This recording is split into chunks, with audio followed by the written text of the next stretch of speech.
Bismillahirrahmanirrahim. Assalamualaikum warahmatullahi wabarakatuh. Perkenalkan, nama saya Hikmah Mahkota Alam, NIM 12030303053, kelas B semester 3, jurusan Hukum Tata Negara. Pada video kali ini saya akan sedikit mengulas secara garis besar materi yang telah disampaikan pada pertemuan pertama hingga pertemuan ketujuh pada mata kuliah Hukum Tata Negara, yang mana saya membuat video ini untuk syarat memenuhi nilai UTS Hukum Tata Negara.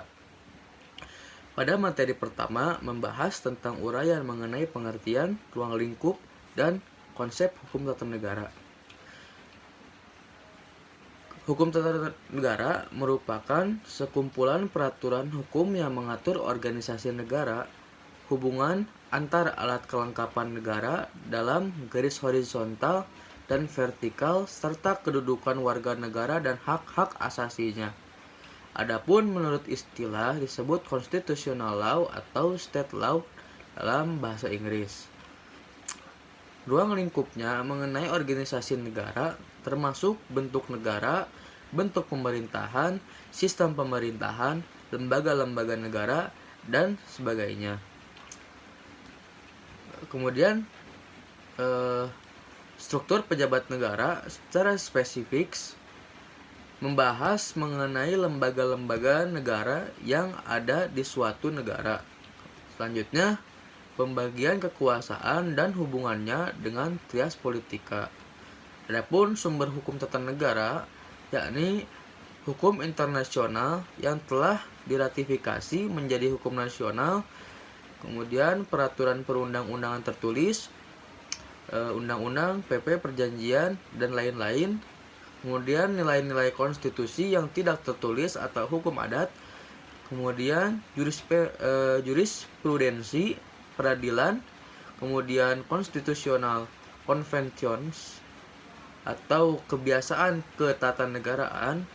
Kemudian doktrin ilmu hukum yang telah menjadi Jus Communis Opinio Doctrum. Selanjutnya, mengenai bentuk negara hukum. Terdapat bentuk negara formal yang diantaranya yaitu individualisme atau negara yang memberi kemerdekaan ataupun kebebasan kepada masyarakatnya untuk melangsungkan kehidupan berbangsa dan bernegara.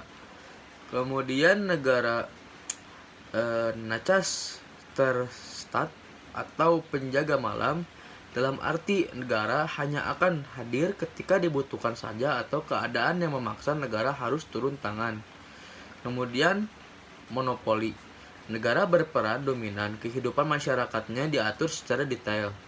Selanjutnya terdapat bentuk negara material yang diantaranya kolektif atau negara yang bersifat konsensus atau kesepakatan antara masyarakat dengan pemimpin negara. Kemudian dominasi negara, yang mana negara tidak memberikan ruang ataupun fraksi-fraksi politik kepada masyarakat negaranya.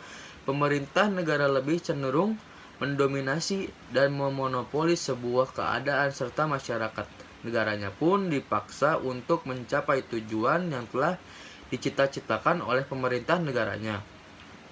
Kemudian welfare state atau cita-cita ideal, di mana negara tersebut menggabungkan kolektif dan dominasi negara sehingga terjadilah keseimbangan atau stretch and balance.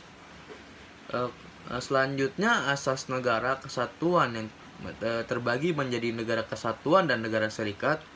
Yang pertama, negara kesatuan, yang mana negara berdaulat yang diselenggarakan sebagai kesatuan tunggal.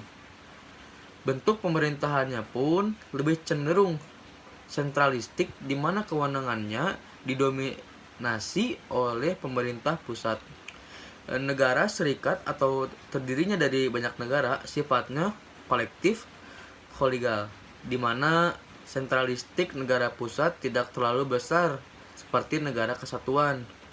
Adapun di dalam negara kesatuan ada beberapa asas, yaitu asas desentralisasi, kemudian asas dekonsentrasi, kemudian asas tugas pembantuan. Kemudian asas negara hukum. Adapun ciri negara hukum menurut International Commission of Jurists Bangkok pada tahun 1956, bahwa sebuah negara dapat dikatakan negara hukum bila mana memenuhi keenam asas. Yang pertama, adanya jaminan HAM. Yang kedua, badan kehakiman independen. Yang ketiga, pemilu yang bebas atau demokratis. Yang keempat, kebebasan menyatakan pendapat. Yang kelima, kebebasan berserikat. Yang keenam, pendidikan kewarganegaraan. Kemudian asas demokrasi menurut Afan Gofar berpendapat bahwasannya ada 6 indikator. Yang pertama, penyelenggaraan kekuasaan berasal dari rakyat. Yang kedua, penyelenggaraan kekuasaan secara bertanggung jawab. Yang ketiga, adanya partisipasi langsung ataupun tidak langsung. Yang keempat, adanya rotasi kekuasaan. Yang kelima, adanya pemilu.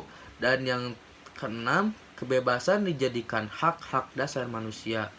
Mungkin sekian dari saya, kurangnya mohon maaf. Wabillahi taufiq wal hidayah. Wassalamualaikum warahmatullahi wabarakatuh.